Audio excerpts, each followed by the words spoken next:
is a house built out of stone, wooden floors, walls and window sills, tables and chairs warmed by all of the dust. I support reform for gun control because I hear from my constituents all the time about how frightened they are by so many guns that are illegal being on the streets.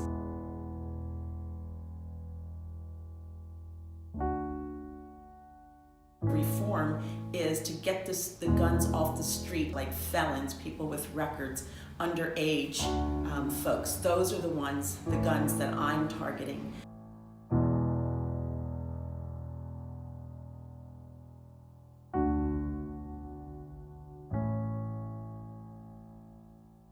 I think our children are being disserviced, and I think it's unfortunate that their primary concern is not just participating in school activities, but they are really kind of obsessed with the fact that they don't know if they're going to go to school and that there's going to be an incident within their school involving a gun.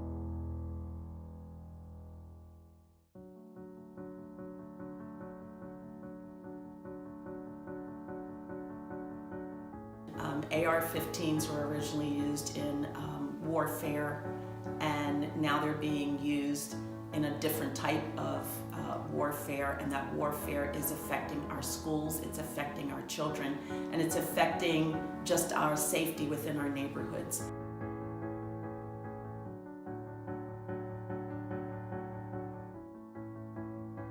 I think the more our students know, the more our residents know about gun safety, I think the better off they are. You're right, I do believe in education for all, and that doesn't mean just going to school. It means educating yourself on the decisions that you make. So if you decide, for whatever reason, you decide to get a gun, to go out to shoot somebody, not only are you just shooting that person, you have to take into account their loved ones.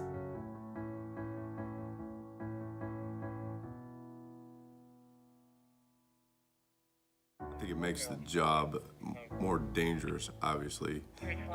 You don't know who you're going to encounter, what type of weapons they're going to have, what type of firearms they would have.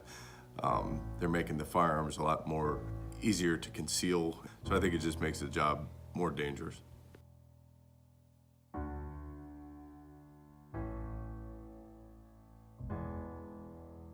The biggest solution in my mind would be to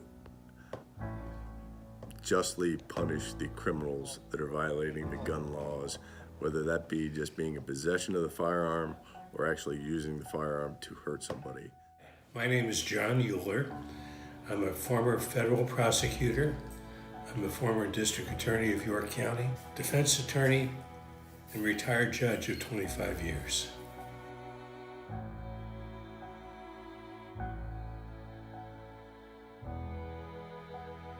Well, it certainly increased the typical weapon used in robberies, homicides, or knives, and occasionally a hammer. Today, anecdotally, all you hear is the use of weapons, and regrettably automatic weapons. The availability of these weapons, legally or illegally, is troubling to me. From a use standpoint, gun violence is an inherent component of gang activity and gang membership. Sad culture that a youth carrying a gun is an image of power on the one hand, and a protective instrument on the other.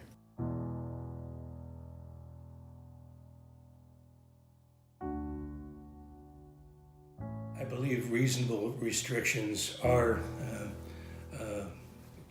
a part of the forefathers' foresight if you will, much akin to the First Amendment, where reasonable restrictions are allowed. Reasonable restrictions such as background checks, issues surrounding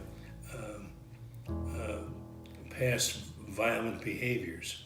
All of these matters should be considered in an appropriate language as a viable restriction to the Second Amendment.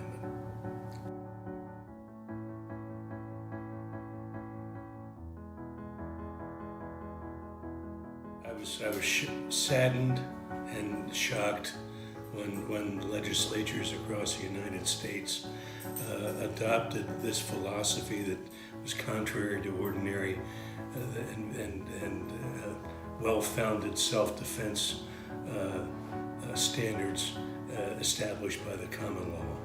It tend to enable vigilantism and a shooting gallery on our streets.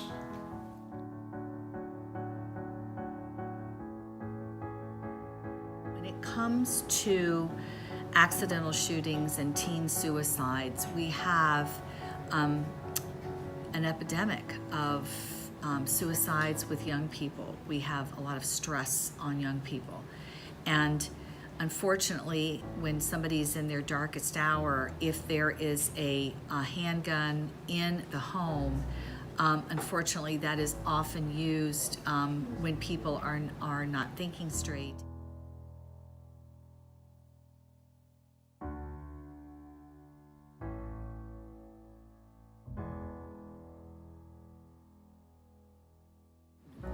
This argument that we can defeat violence by arming more, clearly that is a very flawed argument.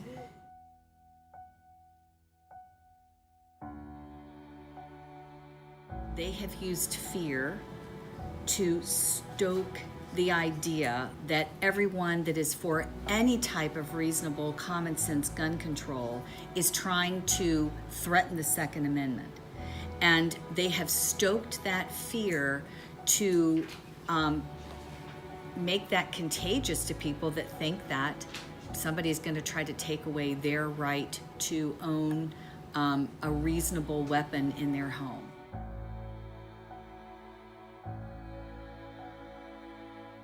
Students are out making posters, giving speeches, and demanding what they call common sense gun reform. Freshman Ruby McKeown is one of the organizers of this walkout at York Suburban High School. Groups of students walked out of class and to the football field during 3 different lunch periods. They made these posters and took turns giving speeches. McKeown says the event is not about banning guns, but about new gun laws in hopes of preventing more mass shootings across the country. We are the next generation coming up who will be the voters, and I think it's important to rally together and realize that while some might think that we're just teens and we can't do anything, that we can, and together we will make a difference.